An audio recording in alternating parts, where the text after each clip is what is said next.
what's up? I'm going to show you how to get started with my drift presets, get them installed, install the plugin, and then actually start playing with them and making magic. So once you download it, you're going to see a zip file. Go ahead and unzip that.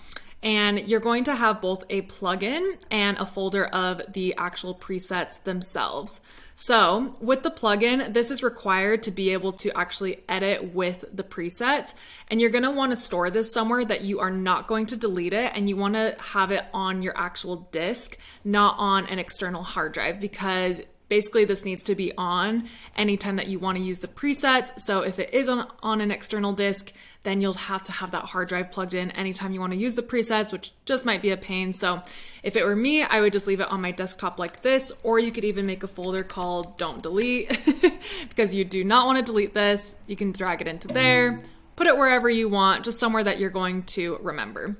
So let's go into Lightroom and install both of these. So let's install the presets first. You're going to go to the preset tab, hit the plus sign, import presets, go to that folder that you just unzipped and just select them all. It imports them and you'll notice that they show up in here. Now let's install the plugin. So you're going to go to File, Plugin Manager, hit add, and then go to that folder that we made with the plugin, wherever you put it, hit add. If it prompts you for an email, you'll enter your email that you signed up with and hit done. Go ahead and restart Lightroom.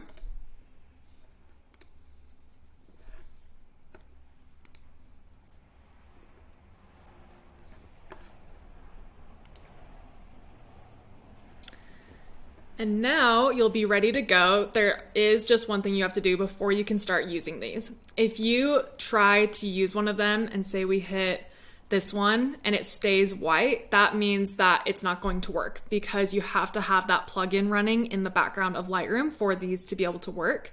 So you're gonna go up to File, Plugin Extras, and you'll see this little side menu pop up, and you will see the LLFX FX helper. That's what we just installed. Go ahead and click that. And this basically is just going to run in the background. It will automatically start the quote unquote magic, which means that we are now able to use the presets. If you want to stop the magic, you can hit stop. It will not work again. So this has to be going. So hit start, so that way you know you're good to go. And this can just be like minimized, put it in the background. You don't need to have it open. It just needs to be running on in the background. All right, so now we can start actually playing with these. There's a bunch of different options. So you'll see that there is gentle, regular, and strong of each one of these.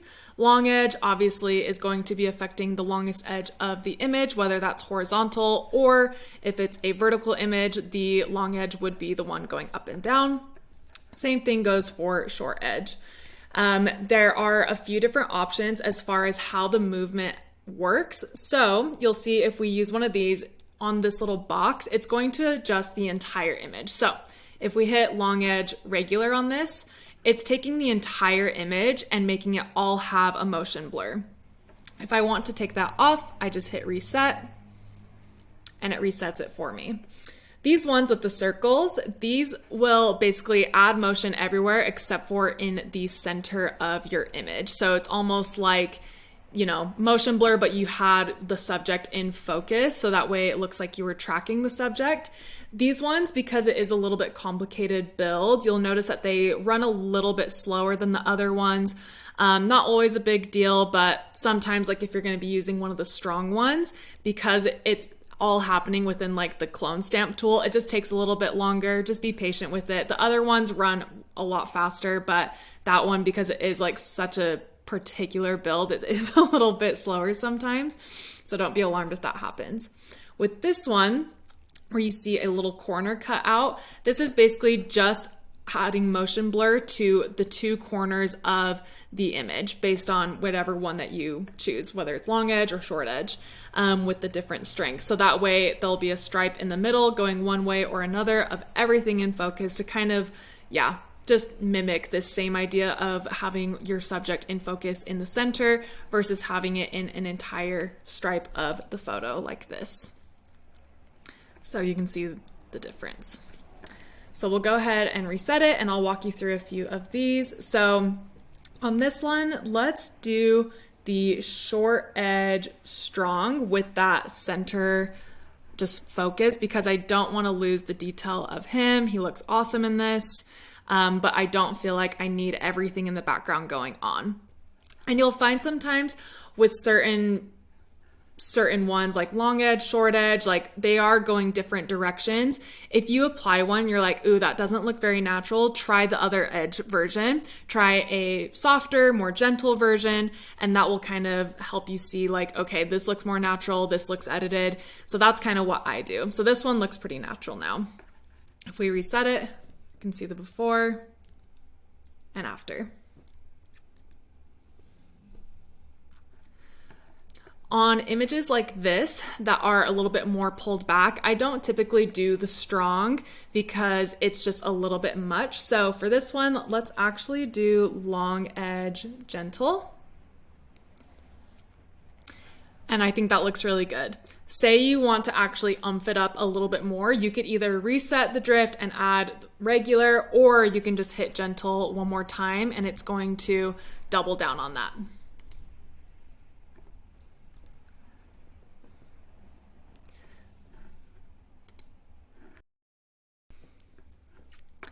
All right, on this one, let's go ahead and do long edge gentle because there is already motion here. I want the motion to be traveling in the direction that makes sense. So I'm just gonna start with this one and see how that looks. That looks so good. So this is without the motion and this is with. And it just looks so natural because it is following the movement of her hair and the camera. Let's do a long edge strong on this one.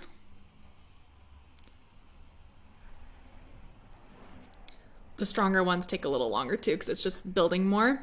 When I'm doing a really strong drift blur, I will actually go down into my effects and up my grain sometimes, just so that way it gives that like extra grit so it's not so soft. That's just maybe a personal preference of mine, but just a little tip that I think it helps it actually look a lot more like film. So a little before and after. All right, on this one, let's play with one of these radial options. So let's do short edge, so that way it's going up and down, and let's try regular. So you can see it lifted it just a little bit, added a little bit of motion. If I wanted it to be stronger, I could either reset it or I could once again do the short edge regular and just layer it on top rather than resetting and then doing strong. And if you want, you could even like up it again and again. You could layer all these together if you want to get really crazy, but I usually just try and keep it simple and not go too far. But this way there's a little bit of motion, a little bit of lift everywhere but her face, which is the subject of the image. Another one, a detail shot. I love using these on detail shots. We're gonna use the long edge strong on this one.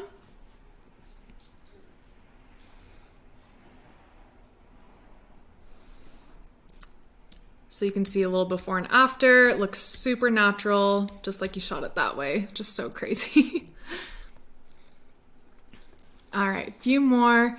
On this one, we're going to do short edge because it's a vertical image. If I do short edge, the motion is going to be traveling this way. So let's do short edge and let's do regular.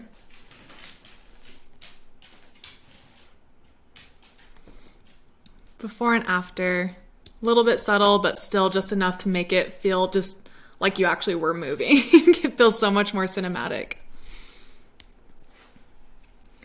All right, on this one, let's play with this kind of shift where it keeps everything in focus in just one section of the image and it blurs the corners.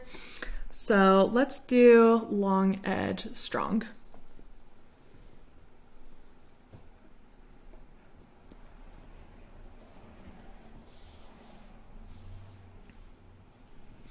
All right, it's applied now, so you can kind of see it down here. So the detail of the shot is really her hair right here, so I didn't want to take the detail out of that by adding blur. So it's just down here, so you can see before and after, before and after. So it kind of looks like she's almost moving her hand. All right, last one. Let's do another one of those with long edge. We'll do long edge strong. I really like the strong ones because I like the drama of it. So you see me use those ones a lot, but honestly, it does so much just using the gentle, especially with these ones that don't affect the entire image like these ones do. These ones will just add that little bit of oomph, but I still feel like you can get really natural results out of using the strong ones. And like I said, I love the drama. So this is a little before and after where it's just applying that motion to the blanket and their legs to make it look like they're running or walking. I mean, obviously they are, but it shows like the motion of it as well. So hopefully that gives you a good idea of how to start playing with them, get them installed. If you need any additional help, definitely reach out to us and we'll get you taken care of.